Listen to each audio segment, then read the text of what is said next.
നമസ്കാരം. ഓണസമയമാണ്. ഈ ഓണക്കാലത്ത് ഒരു സമ്മാനം അങ്ങ് കേന്ദ്രത്തിൽ നിന്ന് വരുന്നുണ്ടെന്ന് തോന്നുന്നു. പക്ഷേ നിർണായകമായ തീരുമാനങ്ങളുടെ വിശദാംശങ്ങൾ വരാനിരിക്കുന്നതേ ഉള്ളൂ. എന്താണ്?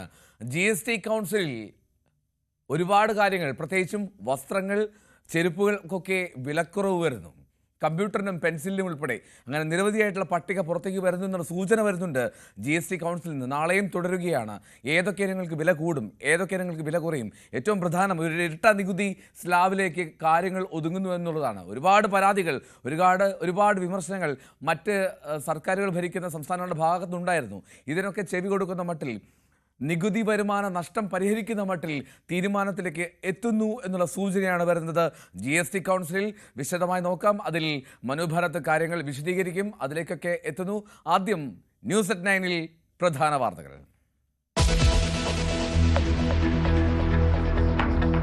സുപ്രധാന നികുതി പരിഷ്കാരത്തിന് വഴിവെച്ച GST കൗൺസിൽ 12%-ന്റെയും 28%-ന്റെയും സ്ലാബുകൾ ഒഴിവാക്കിയേക്കും. ഇരട്ട നികുതി ഘടനയ്ക്ക് അംഗീകാരം നൽകുമെന്നും സൂചന. വസ്ത്രങ്ങളുടെയും ചെരുപ്പുകളുടെയും വില കുറയും. ആഡംബര കാറുകൾക്ക് വില കൂടും. നികുതി വരുമാന നഷ്ടം പരിഹരിക്കാൻ നടപടി വേണമെന്ന് സംസ്ഥാനങ്ങൾ.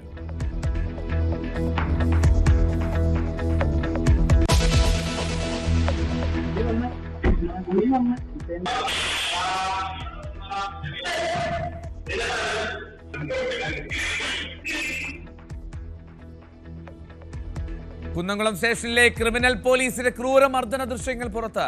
2023 ഞെട്ടിക്കുന്ന ദൃശ്യങ്ങൾ പുറത്തു വന്നത് മർദ്ദനമേറ്റ സുജിത്തിന്റെ നിയമ പോരാട്ടത്തിനൊടുവിൽ. മർദ്ദിച്ചവരെ സേനയിൽ നിന്ന് പുറത്താക്കണമെന്ന് കോൺഗ്രസ്.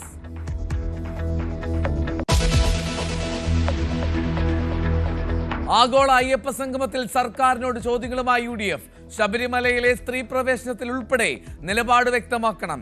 CPM എന്നും വിശ്വാസികൾക്കൊപ്പമെന്ന് MV ഗോവിന്ദൻ. അയ്യപ്പന്റെ പേരിൽ സ്പോൺസർഷിപ്പ് വാങ്ങുന്നത് ശരിയാണോ എന്ന് ഹൈക്കോടതി.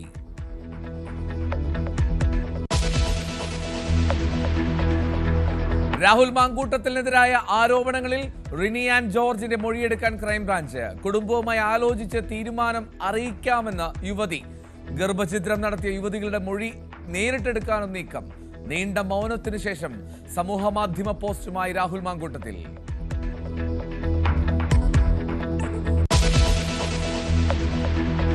ഡൊണാൾഡ് ട്രംപിന് മുന്നറിയിപ്പുമായി ഷീ ജിൻപിങ്. ആരെയും ഭയമില്ലെന്ന അമേരിക്കയോട് ചൈന. ഒരു ശക്തിക്കും ചൈനയുടെ ഉയർച്ച തടയാനാകില്ല. ബീജിംഗിലെ വമ്പൻ സൈനിക പരേഡിന് സാക്ഷ്യം വഹിക്കാൻ വ്ളാഡിമിർ പുടിനും കിം ജോങ് ഉന്നും.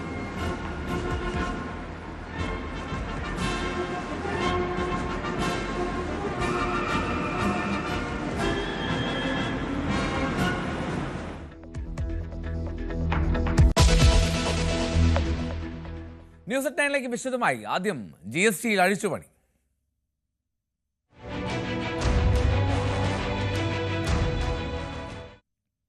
സുപ്രധാന നികുതി പരിഷ്കാരത്തിന് വഴിവെച്ച GST കൗൺസിൽ 12%-ന്റെയും 28%-ന്റെയും സ്ലാബുകൾ ഒഴിവാക്കാൻ തീരുമാനിച്ചുവെന്നാണ് സൂചന. 5%-ന്റെയും 18%-ന്റെയും ഇരട്ട നികുതി നിരക്ക് ഘടന അംഗീകരിച്ചതായിട്ടും വിവരമുണ്ട്. 2 ദിവസത്തെ യോഗം നാളെയും ഡൽഹിയിൽ തുടരും. മനു ഭരത് വിവരങ്ങളുമായി ചേരുന്നുണ്ട്. മനു, ഏതൊക്കെ ഇനങ്ങളുടെ വില കുറയും, ഏതിനൊക്കെ വില കൂടും, അതൊരു വ്യക്തതയുണ്ടോ? മാത്രമല്ല, ഈ സംസ്ഥാനങ്ങളുടെ BJP ഇതര സർക്കാരുകൾ ഭരിക്കുന്ന സംസ്ഥാനങ്ങളുടെ പരാതിയെ ചെവിക്കൊള്ളാൻ കഴിഞ്ഞിട്ടുണ്ടോ GST കൗൺസിലിൽ?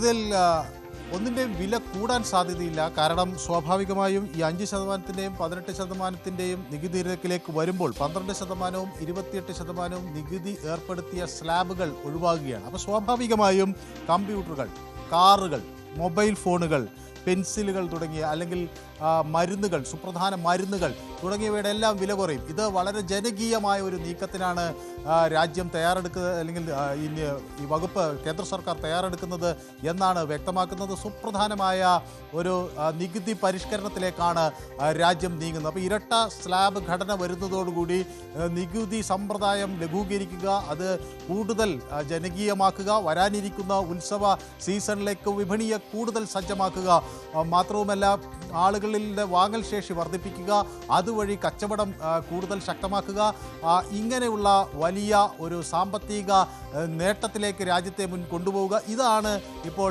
ധനകാര്യ മന്ത്രാലയം മുന്നിൽ കാണുന്നത്.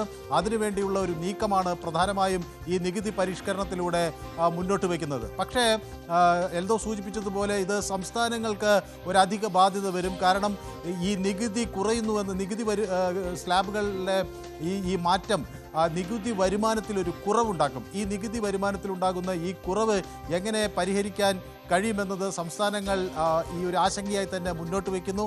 പ്രത്യേകിച്ച് BJP ഇതര സർക്കാരുകളുള്ള കേരളം, കർണാടക, അതുപോലെ തമിഴ്നാട്, പശ്ചിമ ബംഗാൾ, പഞ്ചാബ്, ജാർഖണ്ഡ് തുടങ്ങിയ സംസ്ഥാനങ്ങൾ ഈ ആശങ്ക ഉന്നയിക്കുന്നു. ജമ്മു കശ്മീരിൽ ഇത് 12% ഇതിൻ്റെ കുറവ് ഉണ്ടാകും എന്നാണ് അവർ വ്യക്തമാക്കുന്നത്.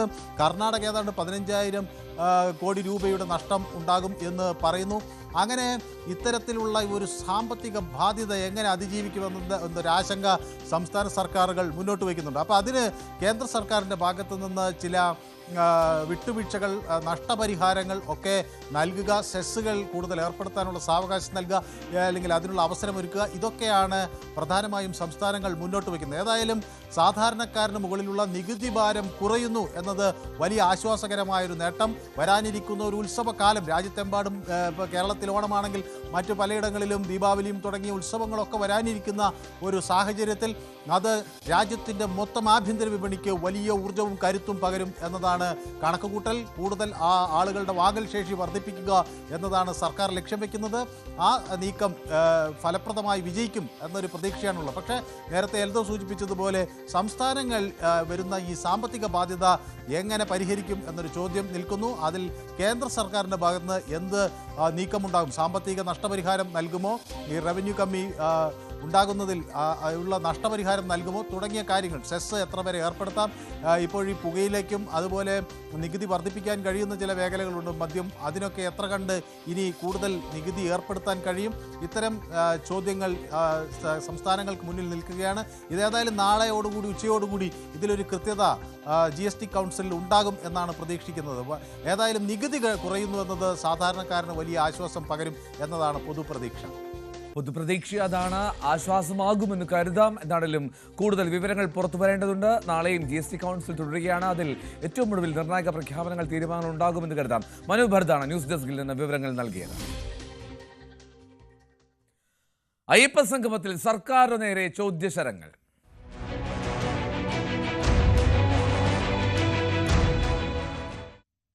ആഗോള അയ്യപ്പ സംഗമത്തിൽ പങ്കെടുക്കുമെന്നും ഇല്ലെന്നും പറയാതെ തന്ത്രപരമായ നിലപാടെടുത്ത പ്രതിപക്ഷം.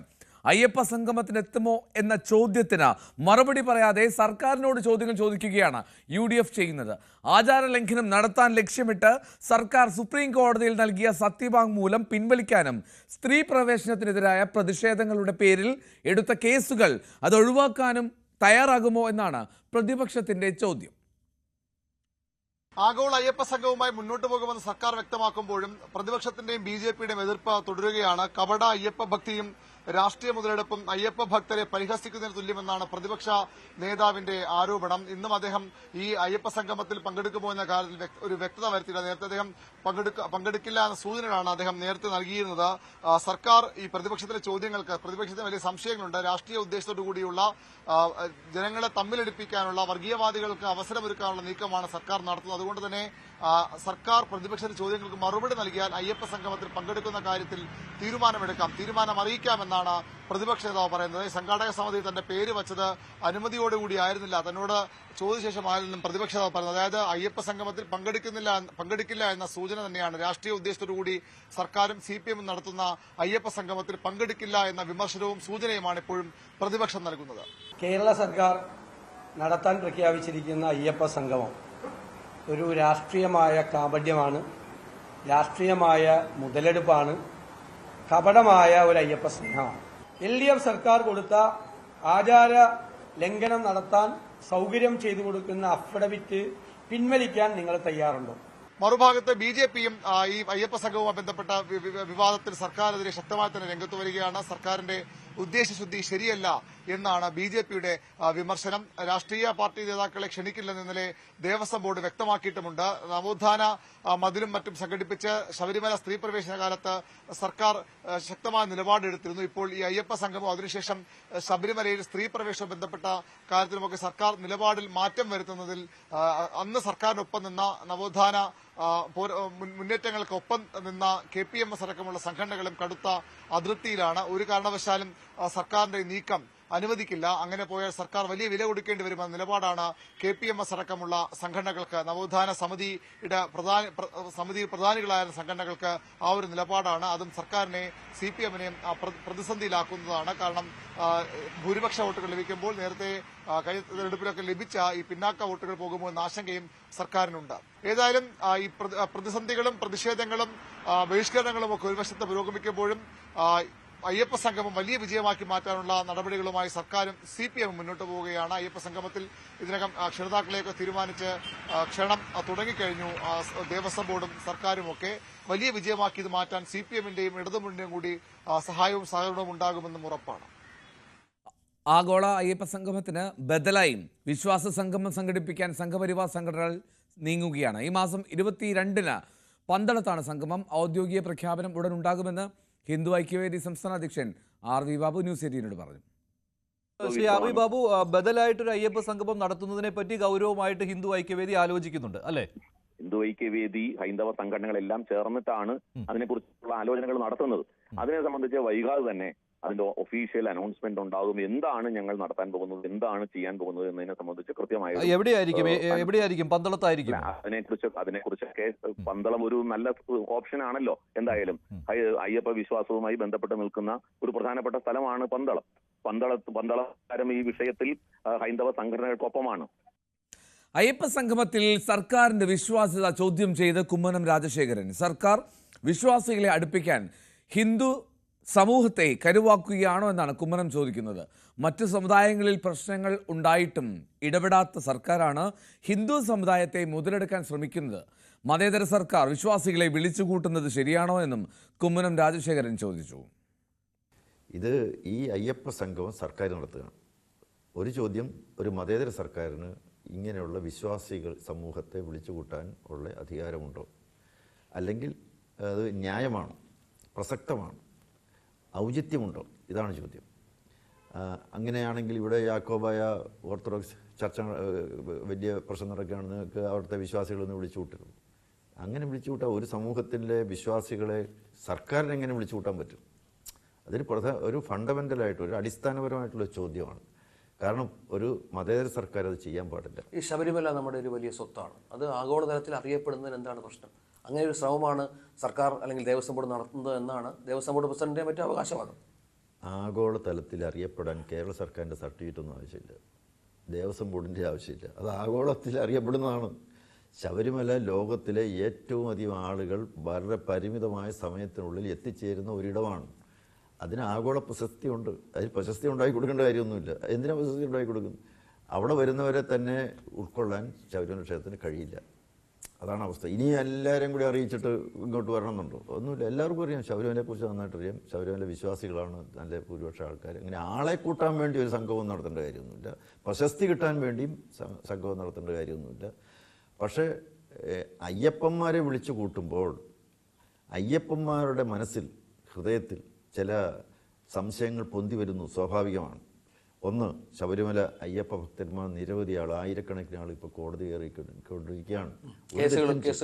ഒരു തെറ്റും ചെയ്യാത്തവരാണ്, നിരപരാധികളാണ്. ശബരിമല പ്രക്ഷോഭ കാലത്ത് യാതൊരു കാരണവും കൂടാതെ ശബരിമലയിലെത്തിയ അയ്യപ്പന്മാരെ നിർദ്ദയം മർദ്ദിക്കുകയും പീഡിപ്പിക്കുകയും അവരെ ക്രൂരമായ രീതിയിൽ അവരോട് പെരുമാറുകയൊക്കെ ചെയ്ത് കേസുകൾ നിരവധിയുണ്ട്. എത്രയോ ആൾക്ക് തൊഴിൽ നഷ്ടപ്പെട്ടിട്ടുണ്ട്. സർക്കാർ ഉദ്യോഗസ്ഥന്മാരായിട്ട് തൊഴിൽ നഷ്ടപ്പെട്ടിട്ടുണ്ട്, ജീവൻ നഷ്ടപ്പെട്ടിട്ടുണ്ട്, വീരബലിദാനികളുണ്ടായിട്ടുണ്ട്. അതുപോലെ തന്നെ നിരവധി ആളുകൾ ഈ കേസിൽപ്പെട്ട് പാസ്പോർട്ട് എടുക്കാൻ നിവൃത്തിയില്ലാതെ തൊഴിൽ ഇൻ്റർവ്യൂവിന് ഈ കേസുള്ളതുകൊണ്ട് അതിൽ നിന്നും തടയപ്പെട്ട് ഇങ്ങനെ ഒട്ടേറെ അയ്യപ്പന്മാർ വളരെ വേദനയോടുകൂടി പ്രതിഷേധത്തിലും ഉത്കണ്ഠയിലും കഴിയുമ്പോഴാണ് ഈ അയ്യപ്പ സംഗമം നടത്തുന്നത്. അതിന് ആൻസറില്ല. ഇത് നടത്തരുതെന്നൊന്നും ആരും പറയുന്നില്ല. അയ്യപ്പ സംഗമം അങ്ങനെ നടത്താൻ പാടില്ലാത്ത ഒന്നാണെന്നൊന്നും അഭിപ്രായമില്ല. നടത്തിക്കോട്ടെ. പക്ഷേ ഈ സംശയം സർക്കാർ മുൻകൈ എടുത്തതുകൊണ്ട് സർക്കാർ ഉത്തരം പറയണം. ആഗോള അയ്യപ്പ സംഗമത്തെ വിഭാഗീയമായി കാണേണ്ടതില്ല എന്നാണ് മന്ത്രി വി എൻ വാസവന്റെ പ്രതികരണം. സുപ്രധാനമായിട്ടുള്ളൊരു പരിപാടിയാണ്. വിവാദങ്ങൾക്ക് അടിസ്ഥാനമില്ല. ഇപ്പോഴത്തെ ചർച്ചകൾ അത് ആസൂത്രിതമാണ്. കാര്യം മനസ്സിലാക്കാതെയാണ് പ്രതിപക്ഷ നേതാവ് സംസാരിച്ചത്. വികസനമാണ് ലക്ഷ്യം, രാഷ്ട്രീയവും വിഭാഗീയതയും വേണ്ട. സംഗമം നടക്കുന്നത് പമ്പയിലാണ് എന്നും മന്ത്രി പറഞ്ഞു. ഇപ്പൊ യഥാർത്ഥത്തിൽ ഒരു വിവാദം ഉണ്ടാക്കിയെടുത്ത് ഇതിനെ തെറ്റായ വഴിക്ക് തിരിച്ചുവിടാൻ വേണ്ടിയുള്ള ആസൂത്രിതമായ ഒരു നിയമത്തിന്റെ ഭാഗമാണ് ആ ചർച്ച അവർ ഓപ്പൺ ചെയ്തത് എന്നുള്ളതാണ്. യഥാർത്ഥത്തിൽ ഈ വികസന യാഥാർത്ഥ്യം മുന്നിൽ നിർത്തിക്കൊണ്ട് നടത്തുന്ന ഈ പ്രവർത്തനം മറ്റൊരു രൂപത്തിലേക്ക് വഴിതിരിച്ചുവിടാൻ കഴിയുമെന്നാണ് ആ വാദത്തിന് മുമ്പിലും ഈ വിവാദങ്ങൾ ഉണ്ടാക്കുന്നതിന്റെ എല്ലാം ഉള്ളടക്കം. അതുകൊണ്ട് ഞങ്ങൾക്ക് അവരോടെല്ലാം വിനയപൂർവ്വമായി പറയാനുള്ളത്, ഇത് തിരുവിതാംകൂർ ദേവസ്വം ബോർഡ് ഒരു വർഷം മുമ്പ് പ്ലാറ്റിനം ജൂബിലിയോടനുബന്ധിച്ചെടുത്ത സുപ്രധാനമായ തീരുമാനം വികസന രംഗത്തും ഭാവി പ്രവർത്തനങ്ങളും അവിടെ എത്തിച്ചേരുന്ന ഭക്തജനങ്ങൾക്ക് ഉറപ്പാക്കി കൊടുക്കേണ്ട അടിസ്ഥാന സൗകര്യങ്ങൾ എന്തൊക്കെ എന്നുള്ളത് സംബന്ധിച്ച ചർച്ചയും നിർദ്ദേശങ്ങളും ഭാവിയെ സംബന്ധിച്ചുള്ള ഞാൻ സൂചിപ്പിച്ച ആഗോള തീർത്ഥാടന കേന്ദ്രമാക്കി മാറ്റുക എന്നുള്ള പൊതുവീക്ഷണവും അവരെടുത്തിട്ടുള്ളതിന് സഹായം ചെയ്തു കൊടുക്കുന്ന പ്രവൃത്തിയായിട്ടാണ് മുന്നോട്ട് പോകുന്നത്. CPM വിശ്വാസികൾക്കൊപ്പമെന്ന് ആവർത്തിച്ച് സംസ്ഥാന സെക്രട്ടറി എം വി ഗോവിന്ദൻ. ഇന്നും നാളെയും ഇന്നലെയും വിശ്വാസികൾക്കൊപ്പമാണ് പാർട്ടി. സ്ത്രീ പ്രവേശനം കഴിഞ്ഞ അധ്യായമാണ്. വർഗീയവാദികളെ അയ്യപ്പ സംഗമത്തിലേക്ക് പ്രവേശിപ്പിക്കരുതെന്നും വിശ്വാസികളെ അണിനിരത്തിയാണ് വർഗീയതയെ ചെറുക്കേണ്ടതെന്നും എം വി ഗോവിന്ദൻ പറഞ്ഞു.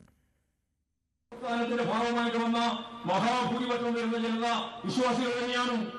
അപ്പോൾ വിശ്വാസികളെ കൂടി ചേർത്ത് വർഗീയതയെ പ്രതിരോധിക്കാനുള്ള ശരിയായ നിലപാട് സ്വീകരിക്കുന്നതിൽ തീർച്ചയായിട്ടും ആഗോള അയ്യപ്പ സംഗമം അതിന്റെ തന്നെ ഒരു ഭാഗമാവും. കാരണം വിശ്വാസികളുടെ രീതിയിൽ മുന്നോട്ടേക്ക് പോകുമ്പോൾ വർഗീയവാദികൾ എന്ന രീതിയിൽ മുന്നോട്ടേക്ക് വരും എന്നതിന്റെ തെളിവാണ് ഇപ്പോൾ തന്നെ ഇതിനെതിരായി RSSും സംഘപരിവാര വിഭാഗം ഒരുപാട് പേരുണ്ട്. അവരെല്ലാം ഇന്ന് പ്രവർത്തിച്ചുകൊണ്ടിരിക്കുന്ന രീതി പരിശോധിച്ചാൽ നിങ്ങൾക്കെല്ലാം അത് കൃത്യമായിട്ട് മനസ്സിലാവും. ഒരു സംശയവും വേണ്ട. വർഗീയവാദികളെ അവിടെ പ്രവേശിപ്പിക്കരുത്. അതാണ് എന്റെ അഭിപ്രായം. ഞങ്ങളുടെ അഭിപ്രായം വർഗീയവാദികളെ അവിടെ പ്രവേശിപ്പിക്കാൻ പാടില്ല. വർഗീയവാദികളല്ലാതെ വിശ്വാസികൾക്ക് മുഴുവൻ ഏത് രാഷ്ട്രീയ പ്രസ്ഥാനത്തിന്റെ ഭാഗമായാലും അവർക്കെല്ലാം കടന്നു വരാനുള്ള എല്ലാ സൗകര്യങ്ങളും വേണം തന്നെ. അപ്പൊ വർഗീയ വിരുദ്ധ പ്രസ്ഥാനത്തിന് തന്നെ ഭാഗമായിട്ടാണ് വിശ്വാസികളുടെ സംഗമം. രണ്ട് വർഗീയവാദികൾക്ക് അനുകൂലമായിട്ട് കടന്ന് ഒരിക്കലും പറയാൻ ധൈര്യമില്ലാത്തതുകൊണ്ടാണ് മറ്റ് പല ഭാഷയും പറഞ്ഞുകൊണ്ടിരിക്കുന്നത്. എല്ലാം വർഗീയ ചൊവ്വയോടുകൂടിയാണ് വിശദീകരണം മുഴുവൻ. അത് ജനങ്ങൾ നന്നായി തിരിച്ചറിയും. ഞങ്ങളെ സംബന്ധിച്ചിടത്തോളം, കമ്മ്യൂണിസ്റ്റുകാരെ സംബന്ധിച്ചിടത്തോളം വിശ്വാസികളുടെ ഏത് കൂട്ടായ്മയെയും എതിർക്കേണ്ടുന്ന കാര്യമില്ല. ആ നിലപാട് സ്വീകരിച്ചുകൊണ്ടാണ് ഞങ്ങൾ മുന്നോട്ടേക്ക് പോകുന്നത് എന്ന് ഒന്നുകൂടി വ്യക്തമാക്കാൻ ഞാൻ ആഗ്രഹിക്കുകയാണ്.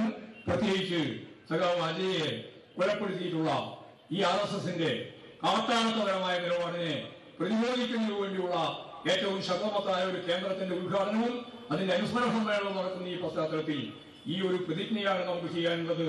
കൃത്യമായി ജനങ്ങൾക്കൊപ്പം നിന്നുകൊണ്ട് വർഗീയതയെ പ്രതിരോധിക്കുന്നതിനു വേണ്ടിയുള്ള നിരവധി പ്രവർത്തനങ്ങളിൽ ഓരോന്നായിട്ട് മുമ്പോട്ടേക്ക് വരുമ്പോൾ അതിനെല്ലാം പൂർണ്ണ മനസ്സോടെ പിന്തുണച്ചുകൊണ്ട് കമ്മ്യൂണിസ്റ്റ് പാർട്ടി ഓഫ് ഇന്ത്യ മുന്നോട്ടേക്ക് പോകും. തിരുവിതാംകൂർ ദേവസ്വം ബോർഡ് പ്രസിഡന്റിനെ മനഃപൂർവ്വം കാണാതിരുന്നിട്ടില്ലെന്ന പ്രതിപക്ഷ നേതാവ് വി ഡി സതീശൻ. തന്നെ കാണണമെന്ന ആവശ്യം ദേവസ്വം ബോർഡ് പ്രസിഡന്റ് നേരത്തെ അറിയിച്ചിരുന്നില്ല. തന്നോട് സംസാരിക്കാതെ കാണാൻ കൂട്ടാക്കിയില്ല എന്ന് പറയുന്നത് മര്യാദകേടാണ്. സംഘാടക സമിതിയിൽ തന്റെ പേര് വെച്ചത് അനുവാദത്തോടെ അല്ല എന്നും പ്രതിപക്ഷ നേതാവ് പറഞ്ഞു. എന്റെ അനുവാദത്തോടു കൂടിയല്ല സംഘാടക സമിതിയിൽ എന്റെ പേര് വെച്ച്. സാധാരണ നമ്മൾ ആരെയും സംഘാടക സമിതിയിൽ വെച്ചാലും വിളിച്ചൊന്ന് ചോദിക്കും. എന്റെ അനുവാദം ഇല്ലാതെയാണ് എന്റെ പേര് വെച്ചത്. ഇന്നലെ ഇവിടെ ദേവസ്വം ബോർഡ് പ്രസിഡന്റ് ഇവിടെ വന്നു. എന്നോട് ആ സമയത്ത് ഞാൻ ഉണ്ടാവുമോ ഒന്നും ചോദിച്ചിട്ടല്ല ഇവിടെ വന്നത്. എന്നിട്ട് ഇവിടെ വന്ന് കത്ത് കൊടുത്തിട്ട് അദ്ദേഹം പുറത്തുപോയി ഞാൻ അദ്ദേഹത്തെ കാണാൻ കൂട്ടാക്കിയില്ല എന്ന് വാർത്ത കൊടുത്തു. എന്നെ കാണാമെന്ന് പറഞ്ഞു കഴിഞ്ഞാൽ ഞാൻ ആരെങ്കിലും കാണണ്ടെന്ന് പറയുമോ? ഞാൻ ഇതുവരെ ആരോടും എന്നെ കാണണം എന്ന് ആവശ്യപ്പെട്ടിട്ടില്ല. ഒരാളോടും ഞാൻ കാണണ്ടെന്ന് പറഞ്ഞില്ല. കാരണം ഇതൊരു എന്റെ വീടല്ലല്ലോ, പൊതു വീടല്ലേ. ഇവിടെ ആര് കാണണം എന്ന് പറഞ്ഞാലും അവർക്ക് അനുമതി കൊടുക്കും. എന്നോട് സംസാരിച്ചിട്ടില്ല. എന്നോട് സംസാരിക്കാതെ ഞാനകത്ത് ഭക്ഷണം കഴിച്ചുകൊണ്ടിരിക്കുമ്പോൾ ഇവിടെ വന്ന് കത്ത് കൊടുത്ത് പുറത്തിറങ്ങിയിട്ട് ഞാൻ കാണാൻ കൂട്ടാക്കിയില്ല എന്ന് പറയുന്നത് മര്യാദകേടാണ്. ഞാനങ്ങനെ ചെയ്യുന്ന ആളല്ല. അദ്ദേഹം ഞാനിവിടെ ഉള്ള സമയത്ത് എന്നോട് വിളിച്ച് വന്നു കഴിഞ്ഞാൽ ഇനിയും കാണാൻ തയ്യാറാണ്. ഇല്ല തെറ്റാണ്. അതെങ്ങനെ വരുന്നത്? എന്നോടൊന്ന് അദ്ദേഹം കൊടുത്ത വാർത്തയാണ്. അദ്ദേഹം പുറത്തിറങ്ങിയിട്ട് ഞാൻ വാർത്ത 2:35 വാർത്ത കാണുമ്പോൾ ഞാൻ അദ്ദേഹത്തെ കാണാൻ കൂട്ടാക്കില്ലെന്ന്. അപ്പോഴാണ് ഞാൻ ഓഫീസ് ചോദിക്കുന്നത് അദ്ദേഹം വന്നോന്ന് ചോദിക്കുന്നത്. എന്തൊരു മര്യാദയുടെ നമ്മളോട് ഇനിയും വന്ന് ചോദിച്ചു. ഞാനുള്ള സമയത്ത്, ഞാൻ ഇവിടെ ഉള്ള സമയത്ത് എപ്പോഴാണ് വരാൻ സൗകര്യമുള്ളതെന്ന് പറഞ്ഞാൽ കാണാം. ദേവസ്വം ബോർഡ്, ഞാൻ അദ്ദേഹത്തെ കണ്ടാൽ സംസാരിക്കുന്ന ആളല്ലേ. ദേവസ്വം ബോർഡ് പ്രസിഡന്റിനെ കാണുന്നതിന് എന്തിനാണ് ഇത്രയും ഒരു ആഗോള അയ്യപ്പ സംഗമം ചോദ്യം ചെയ്തുള്ള ഹർജിയിൽ സർക്കാരിനോട് വിശദീകരണം തേടി ഹൈക്കോടതി. സ്വകാര്യ കമ്പനികളിൽ നിന്നും അയ്യപ്പന്റെ പേരിൽ സ്പോൺസർഷിപ്പ് വാങ്ങുന്നത് ശരിയാണോ എന്ന് ആലോചിക്കണമെന്ന് കോടതി നിരീക്ഷിച്ചു. സ്പോൺസർഷിപ്പിന്റെ കാര്യത്തിൽ ദേവസ്വം ബോർഡിന് വ്യക്തതയില്ല. ദേവസ്വം ബോർഡിന്റെ പ്ലാറ്റിനം ജൂബിലിയിലും അയ്യപ്പ സംഗമവും തമ്മിൽ എന്ത് ബന്ധമാണെന്നും കോടതി ചോദിച്ചു. പരിപാടിയുടെ സാമ്പത്തിക ചെലവുകളിലും ഫണ്ട് സമാഹരണത്തിലും റിപ്പോർട്ട് നൽകണമെന്നും കോടതി നിർദ്ദേശമുണ്ട്. അഭിഭാഷകൻ നൽകിയ ഹർജി അവധിക്കാല ബെഞ്ച് ഫയലിൽ സ്വീകരിച്ചിട്ടുണ്ട്. കുന്നംകുളത്ത് കണ്ടത് പോലീസ് സ്റ്റേഷനോ അതോ ഇടിമുറിയോ?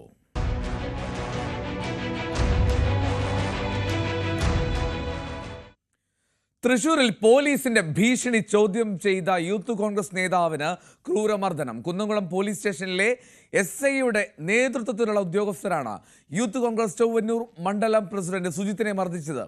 2023 നടന്ന സംഭവമാണ്.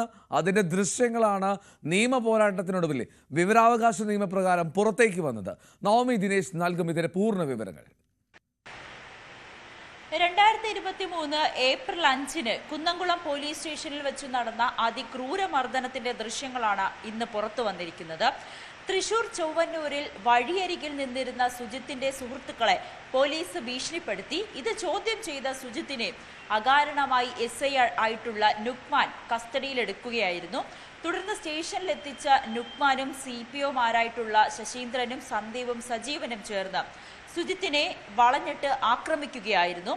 മദ്യപിച്ച് പ്രശ്നമുണ്ടാക്കിയെന്നും പോലീസിനെ ഉപദ്രവിച്ചുവെന്നും കൃത്യനിർവഹണം തടസ്സപ്പെടുത്തിയെന്നും കാട്ടി വ്യാജ FIR ഉണ്ടാക്കി സുജിത്തിനെ ജയിലിലടയ്ക്കാനായിരുന്നു പോലീസിന്റെ നീക്കം.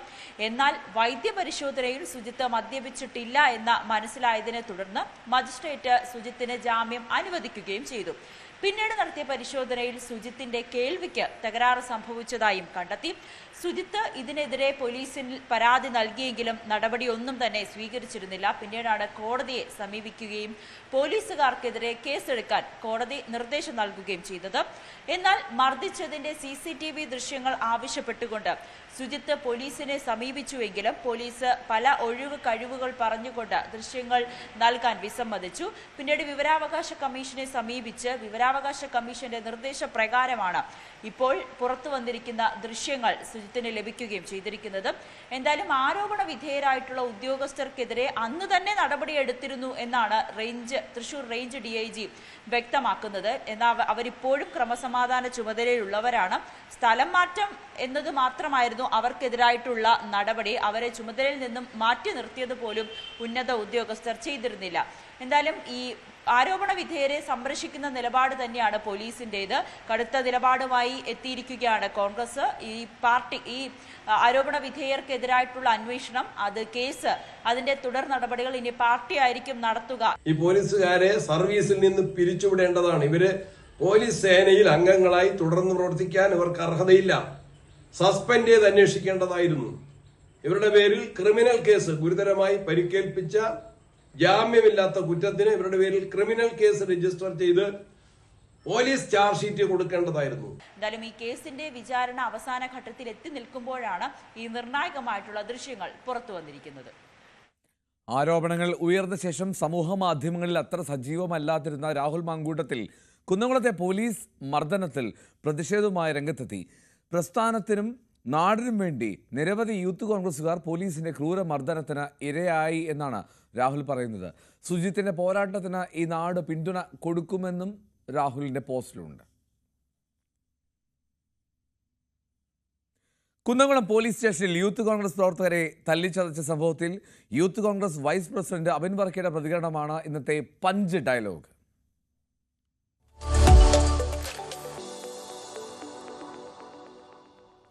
തുടരും സിനിമയിലെ ജോർജ് സാറിനെ ആരും മറക്കില്ല. അതുപോലെയാണ് കേരളത്തിലെ പോലീസുകാരെന്നാണ് അബിൻ വർക്കി പറയുന്നത്. കേരളത്തിലെ പോലീസ് ഇതുപോലെ തോന്നിവാസം കാണിച്ച മറ്റൊരു കാലഘട്ടവും ഉണ്ടായിട്ടില്ല. നമുക്കറിയാം, കേരളത്തിലെ പോലീസ് സേനയിലെ ക്രിമിനലുകളെ കുറിച്ച് പോലീസ് സേനയുടെ അകത്തു നിന്ന് പോലും റിപ്പോർട്ട് വരുന്ന ഒരു കാലഘട്ടത്തിലൂടെയാണ് നമ്മൾ മുന്നോട്ട് പോയിക്കൊണ്ടിരിക്കുന്നത്. തുടരും സിനിമയിലെ ജോർജ് സാറുമാരെ പോലെയാണ് കേരളത്തിലെ പോലീസ് ഏമാന്മാർ ഇപ്പോ. കാണുമ്പോൾ റീൽസ് എടുത്ത് കേരള പോലീസിന്റെ ഫേസ്ബുക്ക് പേജിലൂടെ നന്മ മരങ്ങളായി അഭിനയിക്കുന്ന ഈ പോലീസ് ഏമാന്മാർ യഥാർത്ഥത്തിൽ പോലീസ് സ്റ്റേഷന്റെ അകത്ത് പെരുമാറുന്നത് അത്യന്തം നീചമായിട്ടാണ്, ക്രൂരമായിട്ടാണ് എന്നുള്ളത് ഈ ദൃശ്യങ്ങളിൽ നിന്ന് വളരെ വ്യക്തമാണ്. ഇതുപോലുള്ള നീചന്മാരെ കൊണ്ട് ഈ കേരളത്തിലെ പോലീസ് സേനയെ ഇവിടെ തുടരാനാണ് ഭാവമെങ്കിൽ അതിനെതിരെ ശക്തമായ പ്രതിഷേധം യൂത്ത് കോൺഗ്രസിന്റെ ഭാഗത്തു നിന്നുണ്ടാകും. ബംഗളൂരുവിൽ കോളേജിലെ ഓണാഘോഷത്തിനിടെയുണ്ടായ ആവേശം സിനിമാ മോഡൽ സംഘർഷം അത് ആശങ്ക പരത്തുന്നുണ്ട്. 1ാം വർഷ വിദ്യാർത്ഥികളെ ഉപയോഗിച്ച് പരിസരവാസികളാണ് പ്രശ്നമുണ്ടാക്കിയത് എന്നാണ് സൂചന. സംഭവത്തിൽ മലപ്പുറം സ്വദേശിയായ മുഹമ്മദ് സാബിത്ത് എന്ന വിദ്യാർത്ഥിക്ക് കുത്തേൽക്കുകയും ചെയ്തു. ആചാര്യ നഴ്സിംഗ് കോളേജിലാണ് ഓണാഘോഷത്തിനിടെ ഇത്തരത്തിൽ സംഘർഷമുണ്ടായത്. സംഭവത്തിൽ 4 പ്രതികളാണ് അറസ്റ്റിലായത്.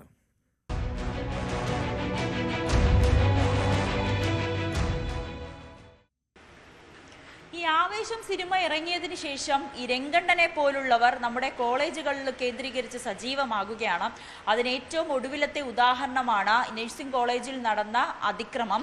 ഇന്നലെ രാത്രിയോടുകൂടിയായിരുന്നു ഈ സംഭവം ഉണ്ടായത്. പക്ഷേ അതിനെ തുടർന്ന് കുട്ടികൾ പറയുന്ന കാര്യങ്ങൾ ഏറെ ഞെട്ടിപ്പിക്കുന്നത് തന്നെയാണ്. ദൃക്സാക്ഷികളായിട്ടുള്ളതും പരിക്കേറ്റ കുട്ടികൾ പറയുന്ന നിർണായകമായിട്ടുള്ള വെളിപ്പെടുത്തലുകൾ കൂടിയാണ്.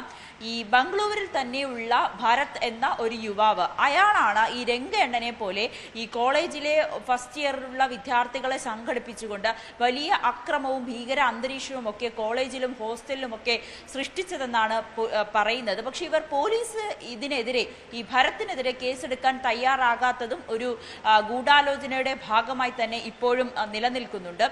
വിദ്യാർത്ഥികൾ പരിക്കേറ്റ മലപ്പുറം സ്വദേശിയായിട്ടുള്ള സുഹൈൽ ഉൾപ്പെടെ ഗുരുതരമായിട്ടുള്ള ആരോപണങ്ങളാണ് ഉന്നയിക്കുന്നത് പോലീസിനെതിരെയും കോളേജിനെതിരെയും. കോളേജ് അധികൃതരും ഇതിൽ നടപടി സ്വീകരിക്കുന്നില്ല എന്നവർ പറയുന്നുണ്ട്. ഇതുവരേക്കും 4 പേരെ മാത്രമാണ് അറസ്റ്റ് ചെയ്തിരിക്കുന്നത്. അതിൽ കൂടുതൽ ആളുകളുണ്ട് എന്ന് തന്നെയാണ് വിദ്യാർത്ഥികളും പറയുന്നത്.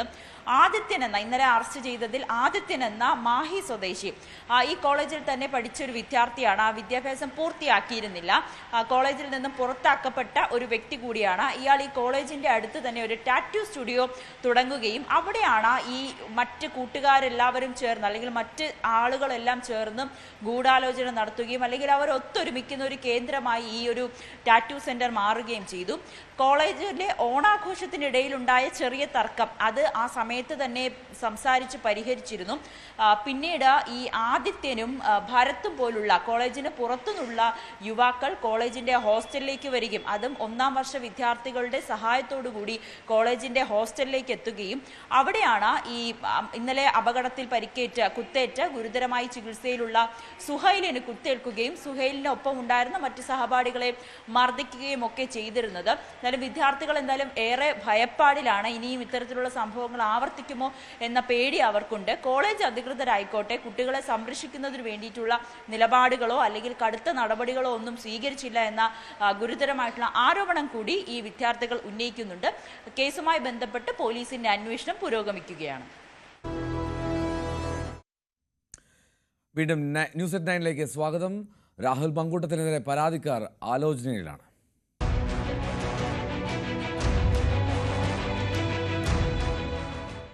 രാഹുൽ മാങ്കൂട്ടത്തിനെതിരെ പരസ്യ വെളിപ്പെടുത്തൽ നടത്തിയ റിനി ആൻ ജോർജിന്റെ മൊഴിയെടുക്കാൻ സമയം തേടി ക്രൈംബ്രാഞ്ച്.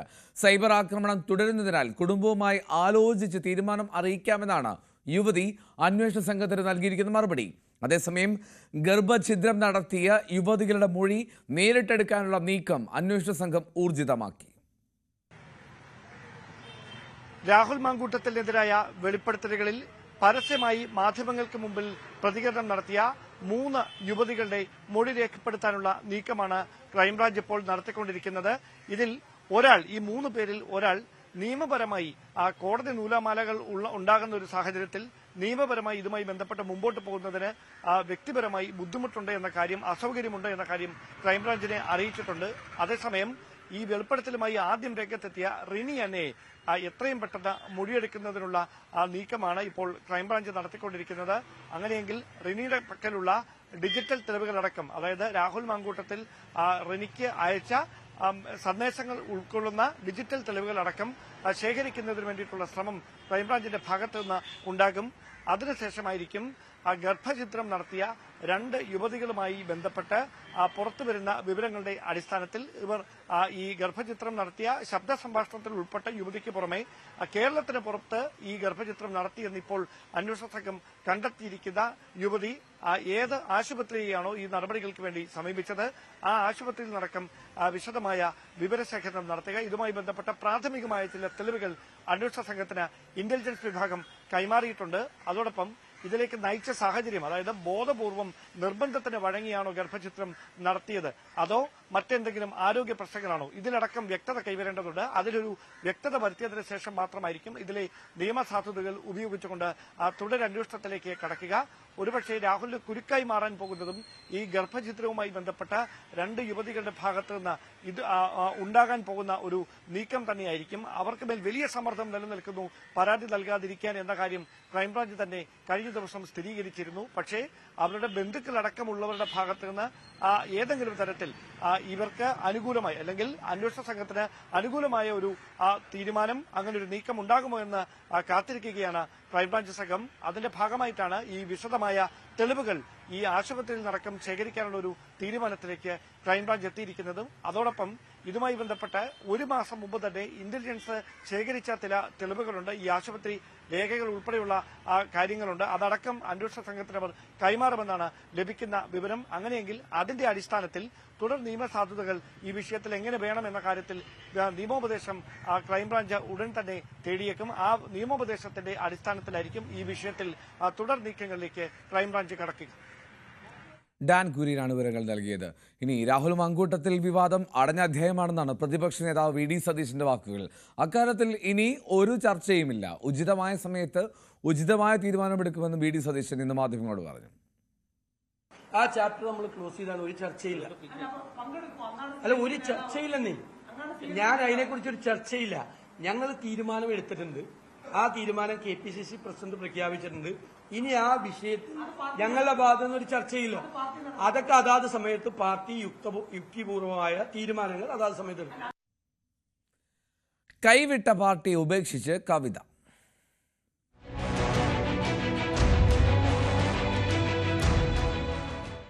BRSൽ നിന്നും സസ്പെൻഡ് ചെയ്തതിന് പിന്നാലെ പാർട്ടി വിട്ട തെലങ്കാന മുൻ മുഖ്യമന്ത്രി K. ചന്ദ്രശേഖർ റാവുവിന്റെ മകൾ K. കവിത MLC സ്ഥാനവും കവിത രാജിവെച്ചു. വ്യക്തിപരവും രാഷ്ട്രീയവുമായ വളർച്ചയ്ക്കായി തന്റെ കുടുംബം ശിഥിലമാകാൻ ചിലർ ആഗ്രഹിക്കുന്നുവെന്നാണ് കവിതയുടെ വിമർശനം. തനിക്കെതിരെ പ്രചാരണം അഴിച്ചുവിട്ടപ്പോൾ സഹോദരൻ KT രാമറാവു പിന്തുണച്ചില്ല എന്നുള്ള പരാതിയും കവിത ഉന്നയിച്ചു. గౌరవనీయులు పెద్దలు దైవ సమానులు కేసీఆర్ గారిని విజ్ఞప్తి చేస్తా ఉన్నా, మీకు ఒక సూచన చేస్తా ఉన్నా. దయచేసి మీ చుట్టూ ఏం జరుగుతున్నదో ఒకసారి చూసుకోండి. నన్ను ఇవాళ బయటకు పంపొచ్చు, నేను మీలాగా స్ట్రేట్ ఫార్వర్డ్ ఉంటా, నిజాలు మాట్లాడతా. മനു ഭരത് ചേരുന്ന വിവരങ്ങളുമായി. മനു, വളരെ വികാരഭരിതമായിട്ട് കവിത കാര്യങ്ങൾ അവതരിപ്പിച്ചു ഇന്ന് മാധ്യമങ്ങൾക്ക് മുന്നിൽ. എന്താണ് ഇത്തരത്തിലുള്ള നീക്കത്തിന് കാരണമെന്ന്? ഇനി എന്താണ്, ഇനി കവിതയ്ക്ക് മുന്നിലുള്ള പോംവഴി അല്ലെങ്കിൽ കവിതയ്ക്ക് മുന്നിലുള്ള അടുത്ത ചുവട് എന്താണ്? എൽദോ, തുടർ നീക്കങ്ങൾ എന്ത് എന്ന് തുറന്നു പറയുന്നില്ല കവിത. ഇപ്പോൾ താൻ എങ്ങോട്ടേക്കും ഇല്ല എന്ന് മാത്രം പ്രഖ്യാപിക്കുന്നു. പക്ഷേ പാർട്ടിയിൽ സസ്പെൻഷൻ നടപടികൾ വന്ന ഘട്ടത്തിൽ അവർ MLC സ്ഥാനം രാജിവെക്കുന്നു, പാർട്ടിയുടെ പ്രാഥമിക അംഗത്വം രാജിവെക്കുന്നു, എങ്ങോട്ടുമില്ല എന്ന് പ്രഖ്യാപിക്കുന്നു. പക്ഷേ കവിതയുടെ തുടർ നീക്കം എന്ത് എന്ന് തെലങ്കാനയിലെ രാഷ്ട്രീയ കേന്ദ്രങ്ങൾ വളരെ സഗൗരവം വീക്ഷിക്കുകയാണ്. ഇന്ന് വികാരാധീതയായാണ് കവിത തിരിച്ചടിച്ചത്.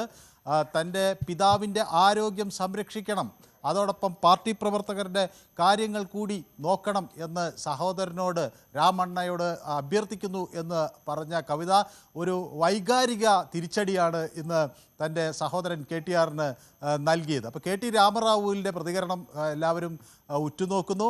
അതേസമയം കവിത ഇന്ന് കവിതയുടെ 2 ബന്ധുക്കൾ ഹരീഷ് റാവുവിൻ്റെയും അതുപോലെ J. സന്തോഷ് കുമാറിനെതിരെയുമുള്ള അവരുടെ ആരോപണങ്ങൾ കൂടുതൽ ശക്തമായി ഉന്നയിക്കുന്നു. അവർ രേവന്ത് റെഡ്ഡിയുമായി ഗൂഢാലോചന നടത്തി എന്ന ആ ഒരു ആക്ഷേപം മുന്നോട്ട് വയ്ക്കുന്നു. മാത്രവുമല്ല, പാർട്ടിയെ പ്രതിസന്ധിയിലാക്കുന്ന ഒട്ടനവധി അഴിമതി പദ്ധതികളിൽ അവർക്ക് പങ്കുണ്ട് എന്ന് ഉറപ്പിച്ച് പറയുകയും ചെയ്യുന്നു. അപ്പോൾ ആരോപണങ്ങൾ ആരോപണങ്ങൾ ഒരു വശത്ത് നിൽക്കുന്നു. മാത്രവുമല്ല പാർട്ടിയെ തകർക്കുന്നതിനുള്ള ഗൂഢാലോചനകൾ നടത്തി എന്ന് അവർ വാദിക്കുന്നു. അതോടൊപ്പം തന്നെ നിരവധി പദ്ധതികൾ ഇവർ ചേർന്ന് അട്ടിമറിക്കുന്നു എന്ന് ആരോപിക്കുന്നു. ഹനുമന്ത് റാവുവിനെ പോലെ, വിജയശാന്തിയെ പോലെ ഒക്കെയുള്ള, കെ രാജേന്ദ്രനെ പോലെ ഒക്കെയുള്ള TRSലെ സമുന്നതരായ നേതാക്കൾക്കെതിരെ ഇവർ പലതരത്തിലുള്ള പദ്ധതികൾ നടത്തുന്നുണ്ട്, ഗൂഢാലോചനകൾ നടത്തുന്നുണ്ട് എന്ന് കവിത ആരോപിക്കുകയും ചെയ്യുന്നു. അപ്പോൾ കവിതയുടെ തുടർ നീക്കം എന്ത് എന്ന് രാഷ്ട്രീയമായി തെലങ്കാന ഉറ്റുനോക്കുന്നു. പക്ഷേ രേവന്ത് റെഡ്ഡി ആകട്ടെ ഇത് അവരുടെ കുടുംബകാര്യമാണ്, ഇതിൽ തനിക്ക് പ്രതികരിക്കാനൊന്നുമില്ല എന്ന് പറഞ്ഞ് മാറി നിൽക്കുകയും ചെയ്യുന്നു. അപ്പോൾ ഒരു പൊട്ടിത്തെറിയിൽ നിന്ന് BRS ഇനി എന്ത് മാറ്റം വരും, പൊട്ടിത്തെറിയെ എങ്ങനെ അതിജീവിക്കും എന്നത് വലിയ ചോദ്യചിഹ്നമായി ഉയരുന്നു. ഇനി കവിതയുടെ എൽദോ ചോദിച്ചതുപോലെ അടുത്ത നീക്കമെന്ത്, അവർ എങ്ങോട്ടേക്ക് നീങ്ങും എന്നത് വളരെ സഗൗരവം തെലങ്കാന ഉറ്റുനോക്കുന്നു. അതാണ് തുടർ നീക്കം വ്യക്തമല്ല. എന്താണ് മനസ്സിലിരിപ്പ് എന്നറിയില്ല. എന്നാലും കുടുംബത്തിൻ്റെ പേരിലാണ് ഈ രാജ്യമെങ്കിൽ കുടുംബത്തെ മറികടന്ന് മുന്നോട്ട് പോവുകയും അസാധ്യമാണല്ലോ. എന്നാലും കാത്തിരിക്കാം എന്താണ് അവർ ആഗ്രഹിക്കുന്നതെന്ന്. ഒക്കെ മനു ഭരതാണ് വിവരങ്ങൾ പങ്കുവച്ചത് ന്യൂസ് ഡെസ്കിൽ നിന്ന്. ഇനി വെല്ലുവിളിക്കുകയാണ് ചൈന. വരാനുള്ളത് പുതിയ ലോകക്രമമോ?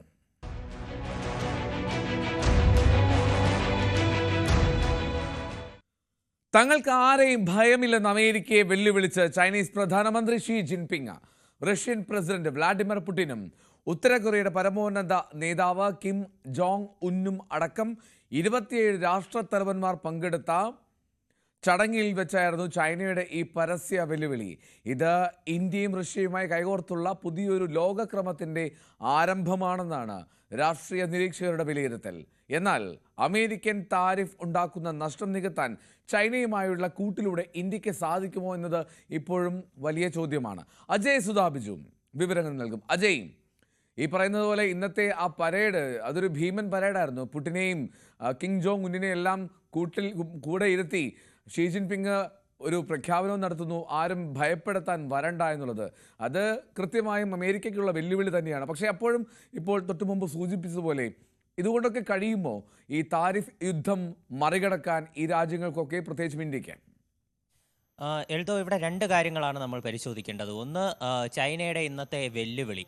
അത് പ്രധാനമായിട്ട് നമ്മൾ ഒരു ചരിത്രം പരിശോധിക്കുകയാണെങ്കിൽ രണ്ടാം ലോക മഹായുദ്ധ കാലത്ത് ചൈനയേക്കാൾ വലിയ ശക്തിയായിട്ടുള്ള ജപ്പാന്റെ ചൈനയിലേക്കുള്ള കടന്നുവരവ്, അതിനെ ചെറുത്തു തോൽപ്പിച്ചതിൻ്റെ 80ാമത്തെ വാർഷികമാണ് ഇന്ന് ചൈന ആഘോഷപൂർവ്വം തന്നെ നടത്തിയത്. അതും പുടിനും അതുപോലെ തന്നെ കിം ജോങ് ഉന്നും ഉൾപ്പെടെ 27 രാഷ്ട്രത്തലവന്മാരുടെ സാന്നിധ്യത്തിലായിരുന്നു ഈ ഒരു ചൈനയുടെ ശക്തി പ്രകടനം എന്ന് പറയുന്നത്. ഇതിൽ അവർ ഭൂഖണ്ഡാന്തര മിസൈലുകൾ, അതുപോലെ തന്നെ പ്രത്യേക ലേസറുകൾ, അതുപോലെ ഡ്രോണുകൾ ഉൾപ്പെടെ അത്യാധുനികമായി അവർ ഇതുവരെ പുറംലോകം കാണിക്കാതിരുന്ന പല ഉപകരണങ്ങളും അവരിവിടെ പ്രദർശിപ്പിക്കുകയുണ്ടായി, പലതിൻ്റെയും പരീക്ഷണം നടത്തുകയുണ്ടായി.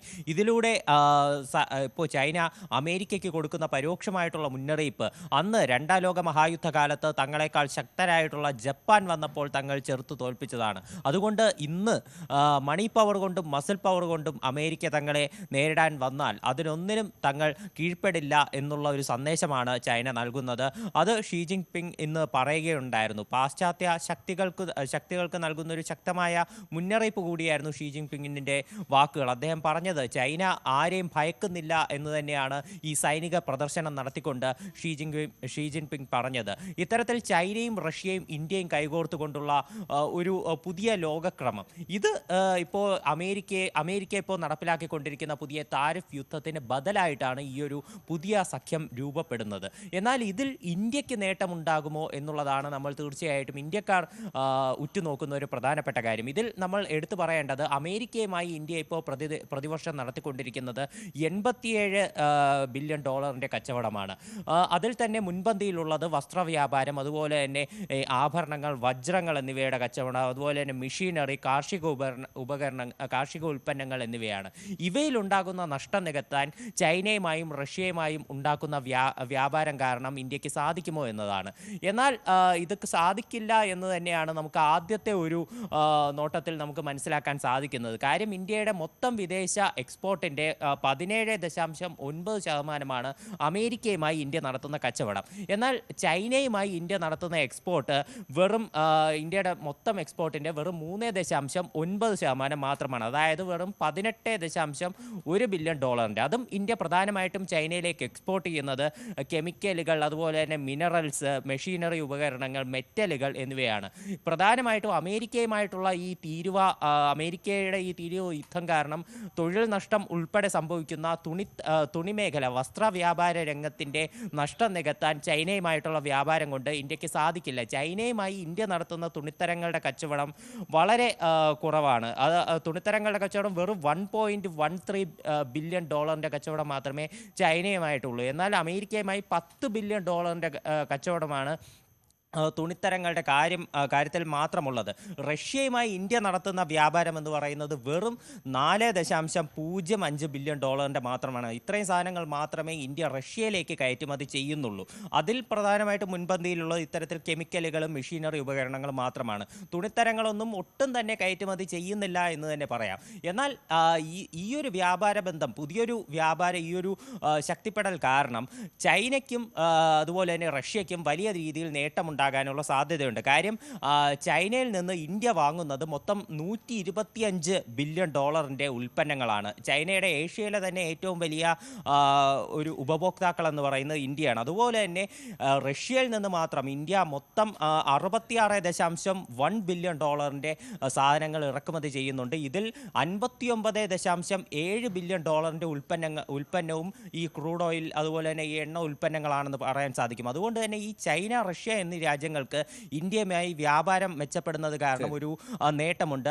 എന്നാൽ ഇന്ത്യക്ക് ഇതിൽ നിന്നുണ്ടാകുന്ന നേട്ടം ചൈനയുമായി ഉണ്ടാകുന്ന അതിർത്തി പ്രശ്നങ്ങൾ പരിഹരിച്ച് ഒരു സൈനികമായിട്ടുള്ള ഒരു മുന്നേറ്റമാണ്.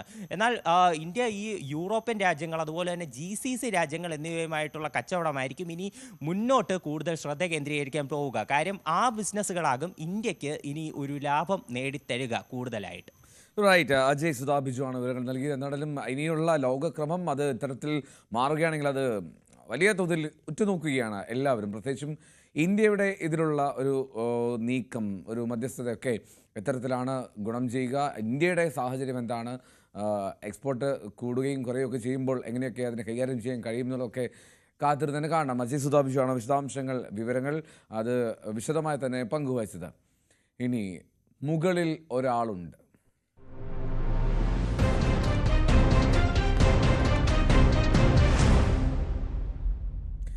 എറണാകുളം നോർത്ത് റെയിൽവേ സ്റ്റേഷനിലെ പ്ലാറ്റ്ഫോമിൽ സുരക്ഷാ ജീവനക്കാരെ മറികടന്ന് യാത്രക്കാർക്കിടയിലൂടെ ആഡംബര ബൈക്ക് അതിവേഗത്തിൽ ഒരു യുവാവ് ഓടിച്ചു കയറ്റി.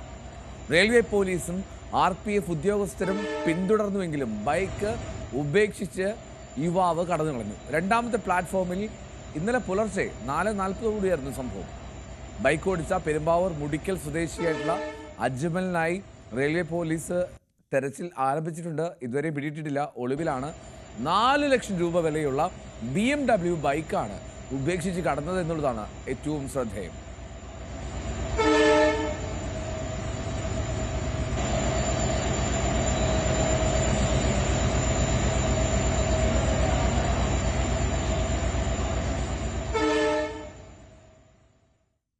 ഈ 4 ലക്ഷം രൂപയുള്ള ബൈക്കുമായിട്ടൊക്കെ എന്തിനാണ് റെയിൽവേ പ്ലാറ്റ്ഫോമിലേക്ക് അജ്മൽ ഓടിക്കയറിയെന്ന് ഇപ്പോഴും അറിയില്ല. എന്തിൻ്റെ അടിസ്ഥാനത്തിലാണ്, എന്തായാലും ചേതോവികാരം എന്നൊക്കെ കാത്തിരുന്ന് കാണാം. ഇതാണ് ഈ കാഴ്ചകളോടുകൂടി ന്യൂസ്@9 പൂർണ്ണമാവുകയാണ്. വീണ്ടും നാളെ. നമസ്കാരം.